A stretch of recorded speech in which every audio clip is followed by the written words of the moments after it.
The sun dipped below the horizon as Franklin Vance rode into Cottonwood Springs, his shadow stretching long across the dusty main street like the ghosts that followed him. Blood seeped through his hastily wrapped bandage, the wound in his side a painful reminder of the ambush that had claimed the lives of everyone else in his posse. His once proud posture was now bent with exhaustion and grief as he guided his exhausted mare toward the only light still burning in town, the doctor's office. The year was 1876, and the West was still wild, unforgiving to men who made mistakes. Franklin had made plenty.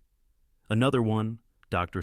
Patterson muttered as he helped the barely conscious cowboy off his horse, and in worse shape than most. Franklin's world went black before he could respond. Grace Meadows wiped her hands on her apron as she carried a fresh pot of coffee into her father's medical practice. At 23, she had been assisting him for years, ever since her mother had passed and left them to fend for themselves in this frontier town. Her auburn hair was tied back in a practical knot, her green eyes alert despite the early hour. "He made it through the night," her father said, nodding toward the back room where their latest patient lay. Though heaven knows how with that much lead in him and that much blood loss.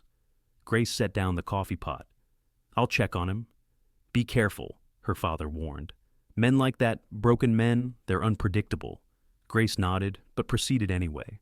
She had seen all types come through her father's practice: cowboys, miners, gamblers, even the occasional outlaw.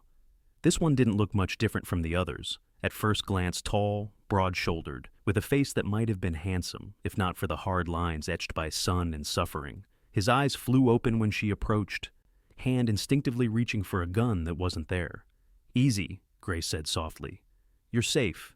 You're at the doctor's in Cottonwood Springs." Franklin relaxed slightly but kept his wary gaze fixed on her. "How long have I been here?" "Just one night. You lost a lot of blood." She set about checking his bandages with practiced hands. "My name is Grace Meadows. My father is the doctor." "Franklin Vance," he replied after a long pause, as if he had to remember who he was. "Most folks call me Frank."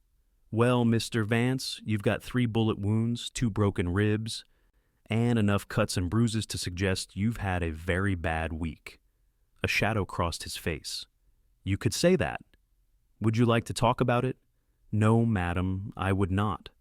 His voice was firm, but not unkind.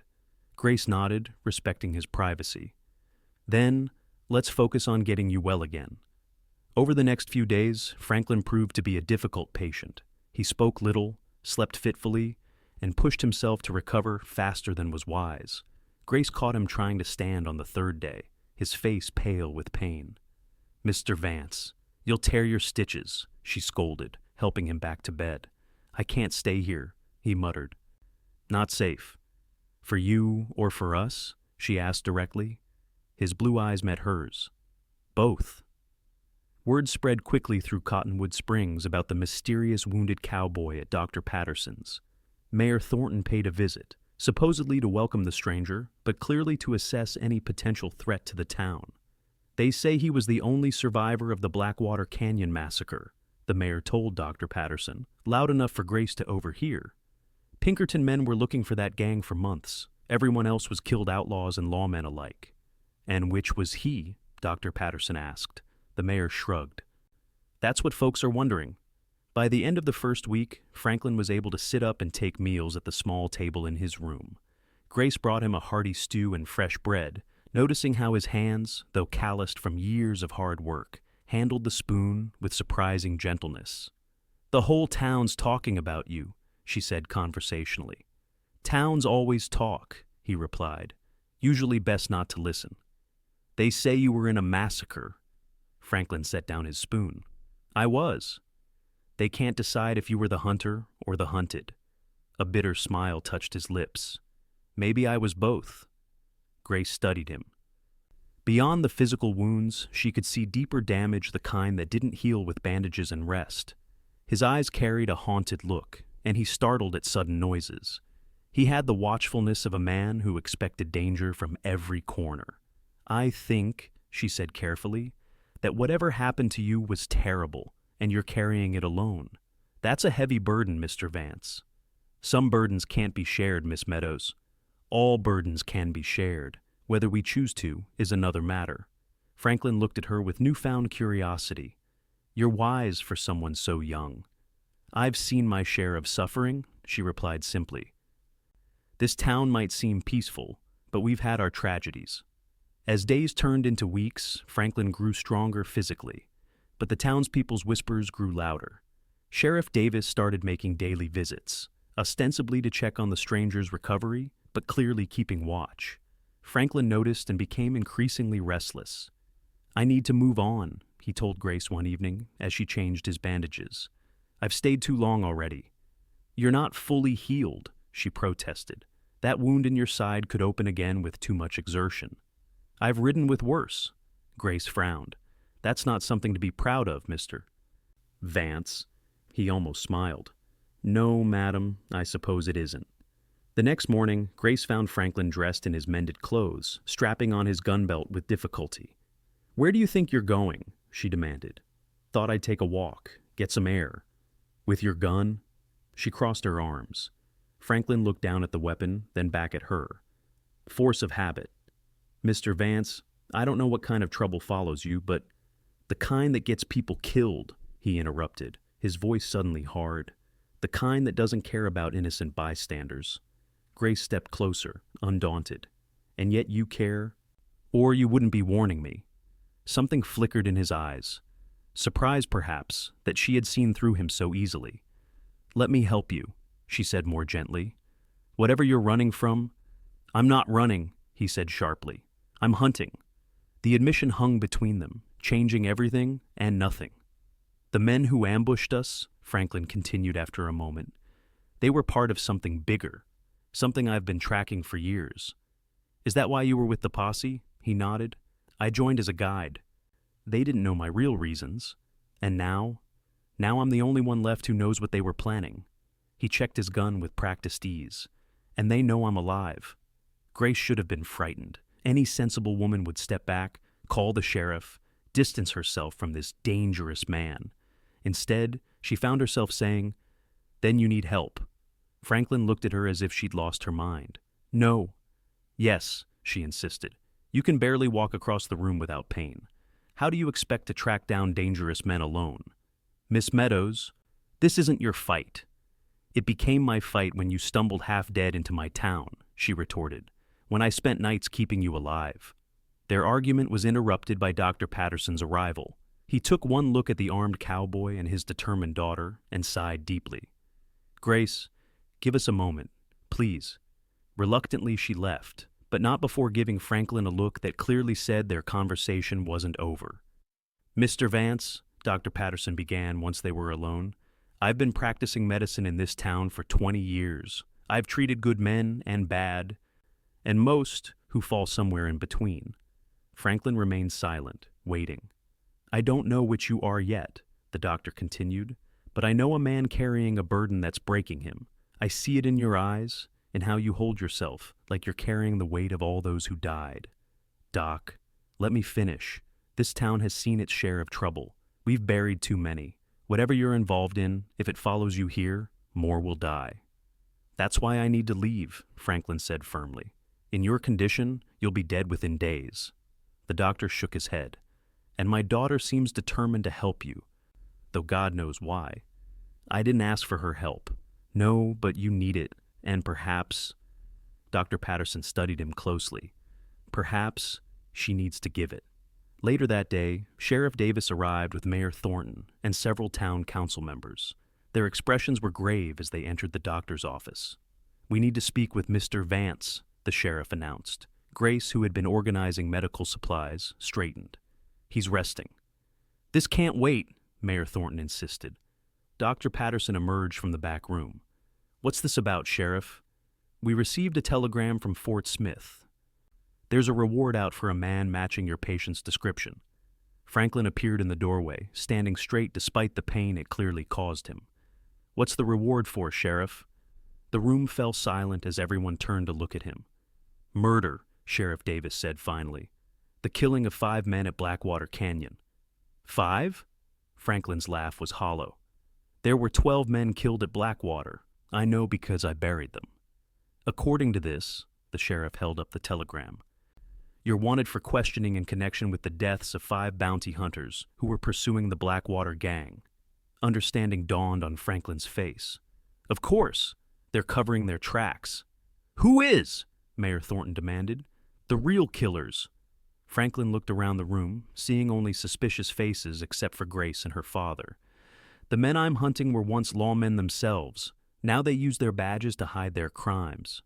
"That's a serious accusation," the sheriff said skeptically. "It's the truth. I was a Texas Ranger for 8 years before." Franklin hesitated. "Before I lost everything and started tracking these men on my own. I joined that posse hoping to catch them at Blackwater. Instead, we rode into an ambush." "You expect us to believe that?" One of the council members scoffed. "I don't expect anything," Franklin replied evenly. "But you should know that, by harboring me, you're putting yourselves at risk. These men won't stop." Sheriff Davis studied Franklin for a long moment. "I'm going to need more than your word, Vance." "Check with the Rangers," Franklin suggested. "Ask for Captain Hargrove. He knows about my investigation." "That'll take days," the mayor protested. "Then I suggest you lock me up until you get confirmation," Franklin said. "It's safer for everyone." "No," Grace stepped forward. "He's still recovering. He needs medical care, not a jail cell." The sheriff looked uncomfortable. "Doc, what do you say?" Dr. Patterson sighed. "The man has 3 bullet wounds that are barely healing. Moving him to the jail could set back his recovery significantly." "Then I'll post a deputy here," the sheriff decided. "No one in or out except the doctor and his daughter until we get verification of his story." After they left, Grace confronted Franklin. "Why did you do that? Why suggest they lock you up?" "Because it's the safest option for now." Franklin eased himself back onto the bed, wincing. "As long as they're watching me, they'll be alert for strangers. And these men you're hunting, they'll come. Eventually, they need to silence me before I can expose them." Grace sat beside him. "Tell me everything." Franklin hesitated, then slowly nodded. "It started 3 years ago, when I was still a ranger." He told her about the wealthy cattle baron found murdered along with his family, the investigation that pointed to a gang of rustlers, and his growing suspicion that something wasn't right about the evidence. How he discovered that 3 fellow lawmen were actually working for a rival rancher, eliminating competition under the guise of fighting outlaws. How they'd framed him when he got too close to the truth, and how his wife and young son had paid the price for his investigation. "They burned my home with my family inside while I was pursuing a false lead they'd given me," he said, his voice hollow with old grief. "By the time I returned, there was nothing left but ashes." Grace's eyes filled with tears. "Franklin, I'm so sorry. After that, I couldn't stay with the Rangers, couldn't face the men who'd betrayed me, pretending sympathy while covering their tracks. So I disappeared, became a drifter, following rumors and whispers, building evidence against them piece by piece.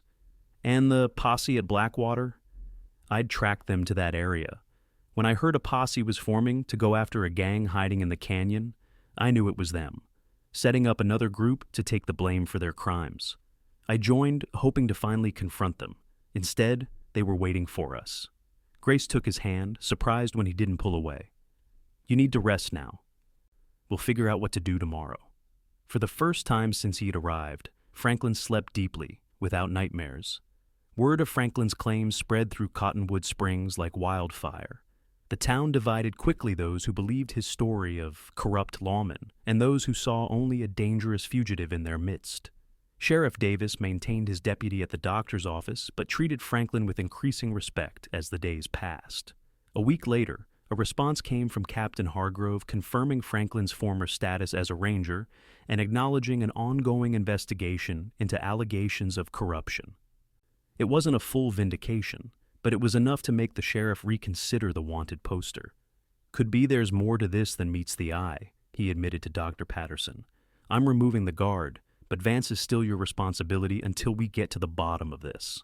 As Franklin regained his strength, he began helping around the doctor's office first, with small tasks, then with more demanding work. He split firewood despite Grace's protests, repaired the broken back steps, and even assisted with minor procedures when extra hands were needed.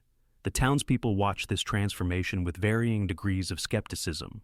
Some, like old Mrs. Henderson who ran the general store, softened toward him. Others, like banker Edmund Wells, kept their distance and their suspicions. "That man is trouble," Wells warned Grace when she came to deposit her father's weekly earnings. "The whole town's talking about how you're falling for him." Grace felt her cheeks flush. "The town should mind its own business, Mr. Wells." "It is our business when a known gunman takes up residence among us. Your father does good work, Grace, but harboring that man is a mistake. He's broken beyond repair." "You don't know anything about him," Grace replied sharply. "I know his type. Men who live by the gun die by it, and take innocent people with them." Grace left the bank fuming, but Wells's words nagged at her. Was she being foolish? Franklin was indeed damaged by his experiences. She saw it in his eyes when he thought no one was watching, in the way he positioned himself in rooms to see all entrances, in his instinctive reach for his gun at unexpected noises. Yet she'd also seen his gentleness when helping her father set a child's broken arm, his patience teaching the doctor's skittish horse to accept a new saddle, his quiet dignity in the face of the town's suspicion. There was still a good man beneath the scars, if only he could find his way back to himself. That evening, she found Franklin on the back porch, watching the sunset with a distant expression. "Penny for your thoughts," she said, sitting beside him. He glanced at her with a hint of a smile. "Not worth that much, I'm afraid." "I disagree." She folded her hands in her lap. "I've been thinking about what happens next." "You mean, when I leave? Is that still your plan?" Franklin turned to study her face. "What else would I do, Grace? I'm not made for settled life anymore, and those men are still out there. You could build a new life, here perhaps." He laughed softly, but there was no humor in it. "This town barely tolerates me. They don't know you yet. They know enough. A man with a dark past and a gun on his hip isn't what Cottonwood Springs needs." Grace met his gaze steadily. "Maybe he's exactly what I need." The words hung between them, changing the air, making it difficult to breathe. Franklin looked away first. "You deserve better than a broken man, Grace." "I think I can decide what I deserve for myself," she replied softly. "And you're not as broken as you think." Before he could respond, a shout from the street interrupted them. Dr. Patterson's name was being called urgently. They both rose and hurried around to the front of the house. A farm wagon had pulled up, and a frantic man was helping his heavily pregnant wife down from the seat. "Doc, my wife's time has come early, and something's wrong." Dr. Patterson emerged from his office, taking in the situation at a glance. "Bring her inside, quickly." The next few hours were a blur of activity. The woman Hannah Turner from a homestead 10 miles out was indeed in trouble, the baby coming weeks early and in the wrong position. Dr. Patterson worked tirelessly, with Grace assisting and Franklin helping wherever needed boiling water, fetching supplies, and finally holding the frightened husband steady when it seemed all might be lost. "I can't lose her," Turner kept saying. "She's everything to me." Franklin gripped the man's shoulders. "Look at me, Turner. Your wife is strong. The doc is the best I've seen. And Grace—" He glanced at her, covered in blood but calm and focused. "Grace doesn't give up on anyone. Trust them." Near dawn, the cry of a newborn finally broke the tense silence, followed by grateful sobs from the exhausted mother. Dr. Patterson emerged from the birthing room, looking drained but triumphant. "Mother and daughter are going to be fine," he announced. "Thanks in no small part to both of you." Turner shook Franklin's hand repeatedly. "I won't forget what you did for my family, Mr. Vance." After the Turners were settled, Franklin helped clean up the office while Grace checked on mother and child. Dr. Patterson watched them work together with knowing eyes before excusing himself to finally get some rest. "You were remarkable in there," Franklin told Grace when they were alone. "I've seen experienced doctors with less skill and courage." She smiled tiredly. "I've been assisting my father since I was 16. And you weren't so bad yourself, for a man who claims to be good only with a gun.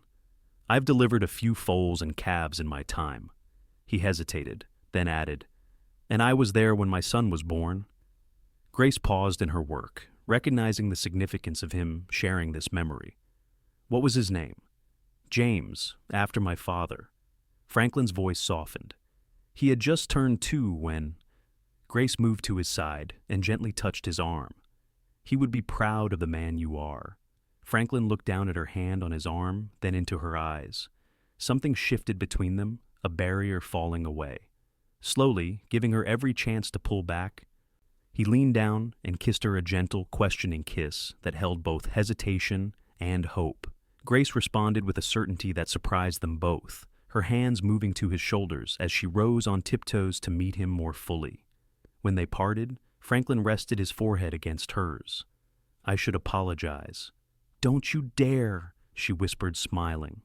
The next morning, news of the difficult birth and successful outcome had spread through town, along with word of Franklin's role in helping save mother and child.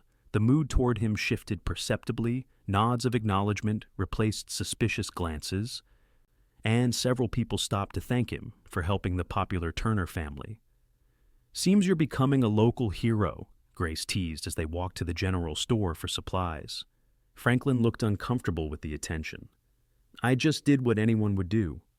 "Not everyone would have kept Thomas Turner from falling apart when things looked worst," she pointed out. "You have a way with people in crisis."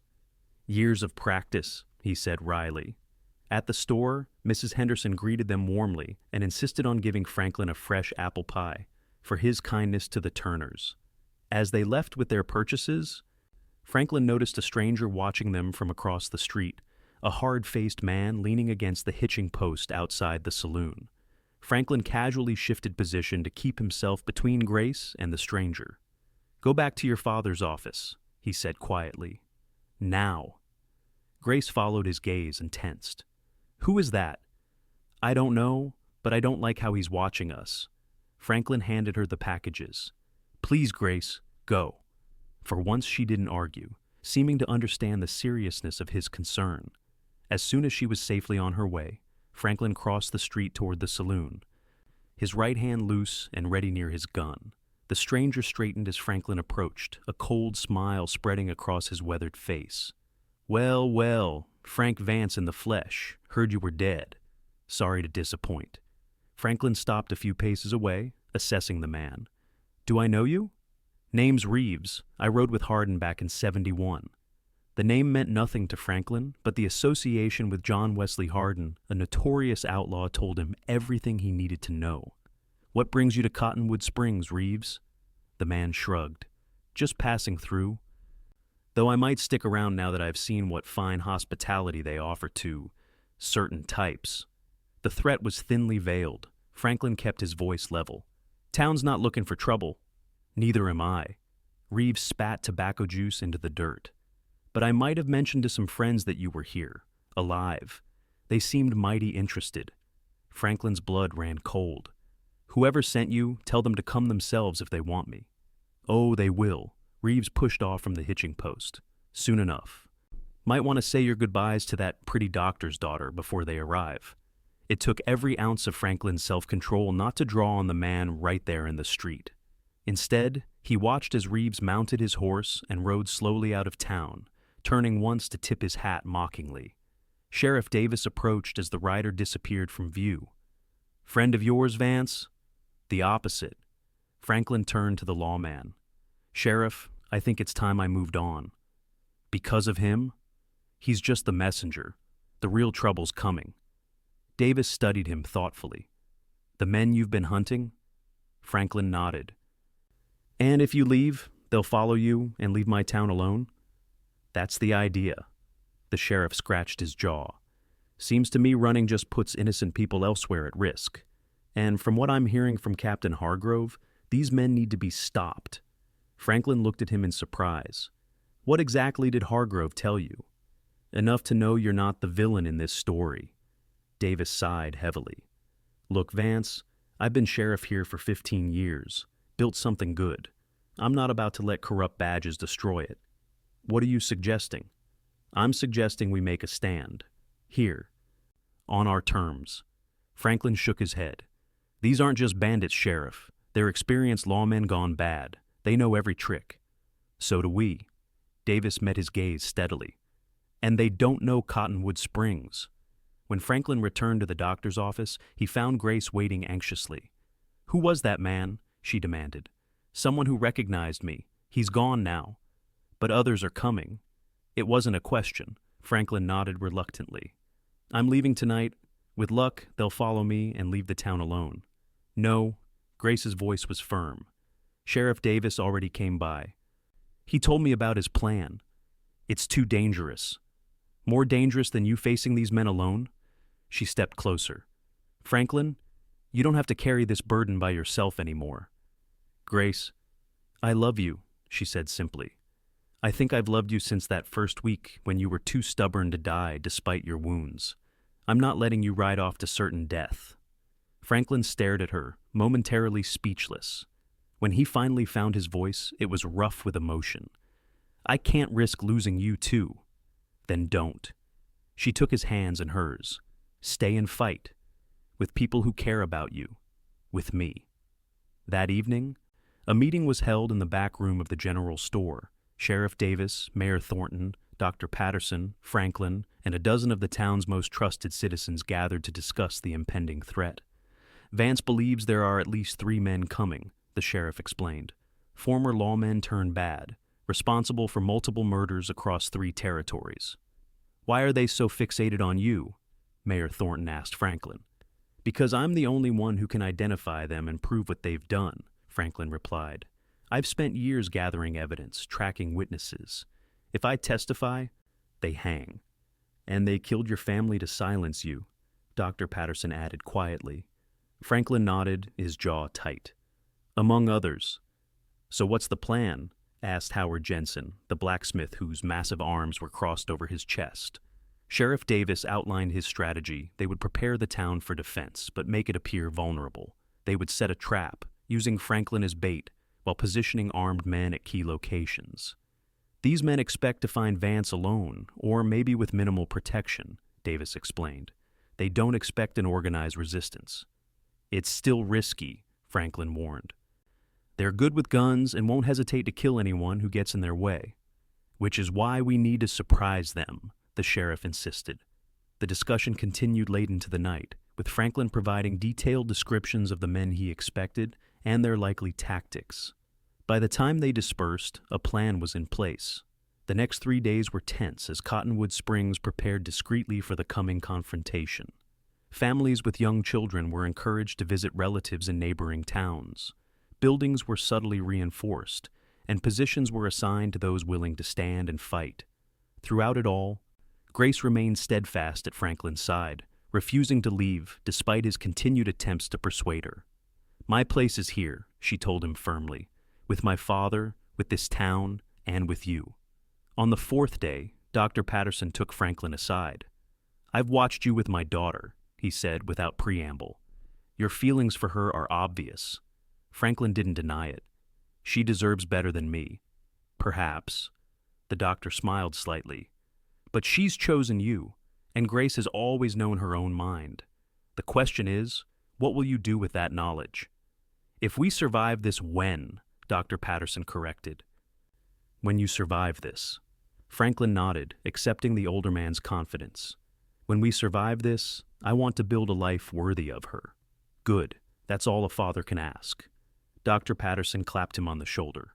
Now let's make sure you get that chance. The warning came at dawn. On the 5th day, a young ranch hand rode in at full gallop to report 3 armed men approaching from the east. Sheriff Davis immediately set the plan in motion, positioning his volunteers and clearing the streets. Franklin took his position on the 2nd floor of the hotel, where he had a clear view of the main street. Grace had reluctantly agreed to stay at the doctor's office, which had been designated as the treatment center for any casualties. Be careful, she had whispered before they parted, pressing something into his hand, a small wooden cross that had belonged to her mother. For luck. Now he touched it in his pocket as he watched 3 riders enter the town at a leisurely pace, exuding confidence and menace in equal measure. Franklin recognized them immediately.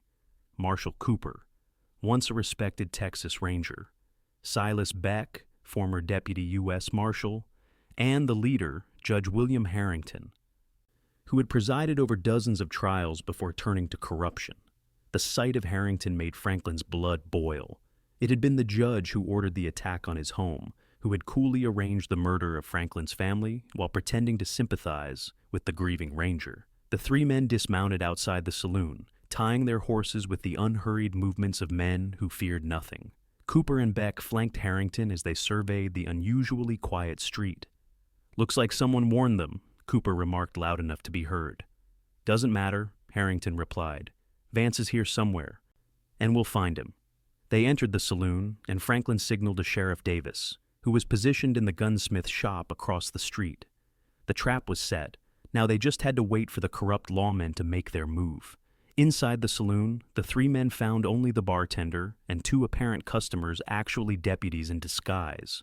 They ordered whiskey and began asking questions about the town's newest resident. "Heard there was a Texas man staying with the doc," Harrington said casually. "An old friend of mine. Don't know much about him," the bartender replied as instructed. "Keeps to himself mostly."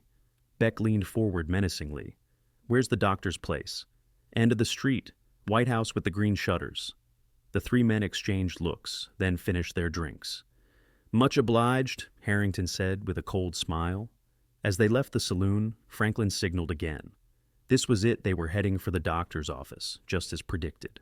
The plan was to let them get halfway there, then confront them in the open street where they'd have no cover. But something went wrong. A horse broke loose from the livery, galloping down the street and spooking the three men's mounts. Instantly alert, Harrington drew his gun and scanned the buildings. "It's a trap!" he shouted, firing at movement in an upstairs window, thankfully not Franklin's position. All hell broke loose. Cooper and Beck took cover behind a water trough, firing methodically at the buildings around them. Harrington ran for the cover of the general store's porch. Franklin took careful aim and fired, hitting Cooper in the shoulder. The man dropped with a cry, but continued shooting from his position on the ground. Sheriff Davis and his men returned fire, pinning down Beck, but Harrington had disappeared from view. Franklin realized with horror that the judge was working his way toward the doctor's office toward Grace. Without hesitation, Franklin left his position, moving quickly through the hotel and out the back door. He circled around behind the buildings, staying out of sight as gunfire continued to echo through the town. He reached the back of the doctor's office just as Harrington was trying the door. Franklin aimed his revolver. "Step away from the door, Judge." Harrington froze, then slowly turned, his own gun still pointed at the door. "Vance." Finally face to face again. "Drop the gun?" "I don't think so." Harrington's thin lips curved in a smile. "Not when I'm so close to finishing what I started 3 years ago." "It's over," Franklin said evenly. "Cooper's down, Beck's surrounded. You've got nowhere to go." "I've always got somewhere to go." Harrington's eyes gleamed with malice. "But first, I'll take one more thing from you." He swung his gun toward the door again, and Franklin fired without hesitation, hitting the judge in the chest. Harrington staggered, but managed to get off a shot before falling. The bullet splintered the door behind him. Franklin approached cautiously, kicking the judge's gun away. Harrington lay gasping, blood spreading across his shirt. "You were always too righteous.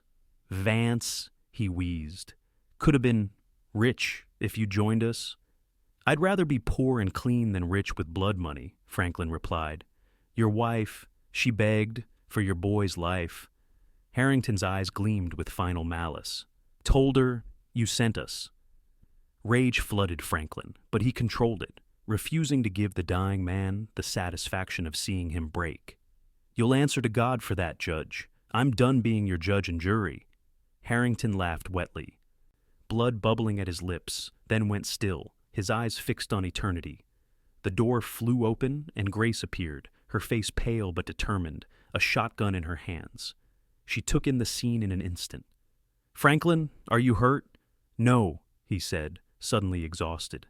"It's over, Grace. It's finally over." The gunfire in the street had stopped. Franklin heard shouting Sheriff Davis calling for reports.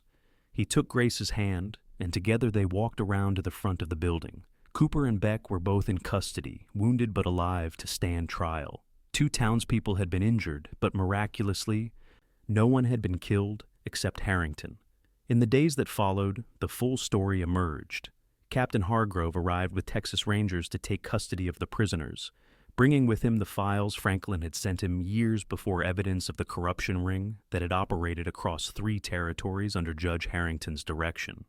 "You did it, Frank," Hargrove told him as they stood outside the sheriff's office. You brought them down. At what cost? Franklin asked quietly. Too high? Hargrove looked at him sympathetically. But it's done now. Your name is cleared, officially. You could come back to the Rangers if you wanted. Franklin shook his head. That life is behind me? What will you do? Franklin's gaze drifted to where Grace was helping a young mother with her baby across the street. I'm thinking of settling down. Hargrove followed his gaze and smiled. Good for you, Frank. You deserve some happiness. After the Rangers left with their prisoners, Cottonwood Springs gradually returned to normal. The story of Franklin Vance, the broken ranger, who had hunted his family's killers for years, became part of the town's lore, transforming from whispered suspicion to a tale of justice and redemption. Franklin himself struggled with the adjustment. For so long, his only purpose had been vengeance. Now, with that driving force gone, he felt adrift.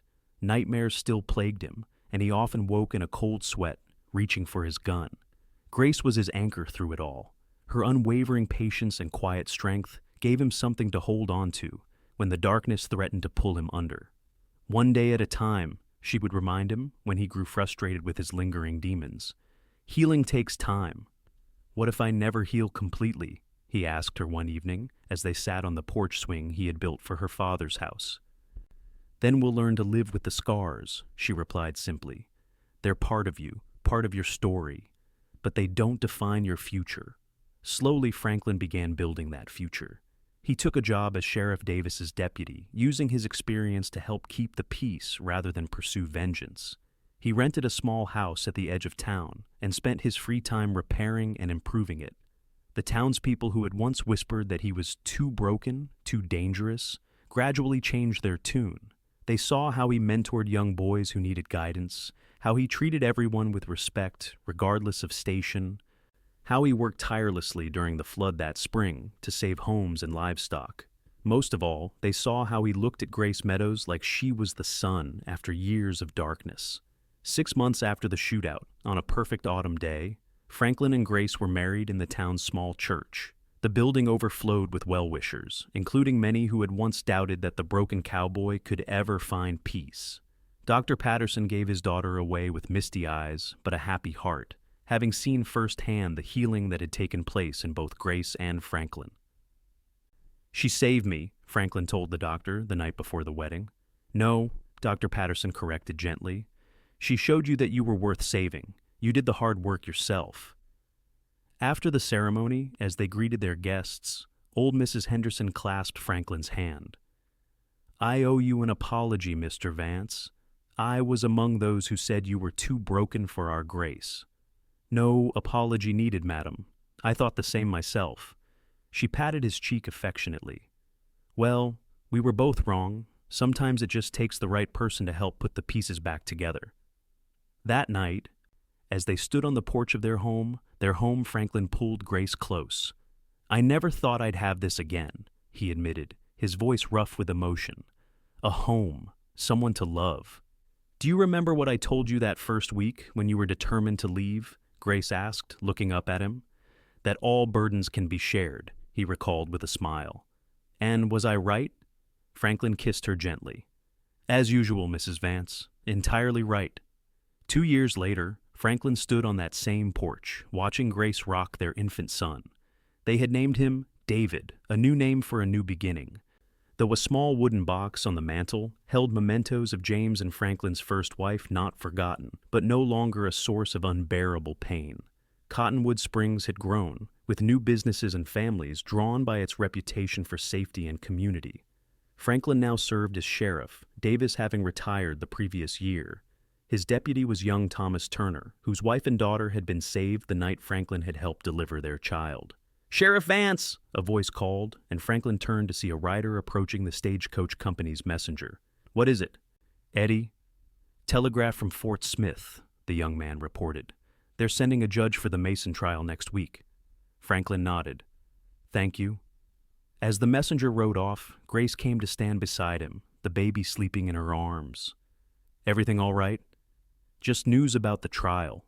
He smiled, taking in the sight of his wife and son, his second chance at happiness. You're thinking about how far you've come, Grace observed, knowing him so well. Am I that transparent? Only to me. She leaned against him, and he wrapped an arm around her shoulders. The town spread out before them, peaceful in the evening light. From this vantage point, Franklin could see the doctor's office where he had arrived barely alive 3 years ago, the street where the final confrontation had played out, the church where they had married. Do you ever regret it? He asked suddenly. Taking on a broken man's battles? Grace looked up at him, her eyes filled with the same steady love that had saved him. Not for a single moment. Franklin kissed her forehead, then his son's, marveling at how complete his heart felt, a heart he had once thought beyond repair. The townsfolk said I was too broken, he murmured, and I said they were wrong. Grace smiled. We both know who was right. As the sun set over Cottonwood Springs, painting the sky in brilliant oranges and pinks, Franklin Vance, once broken, now whole, held his family close and gave thanks for second chances, for justice served, and most of all, for the patient love that had brought him home.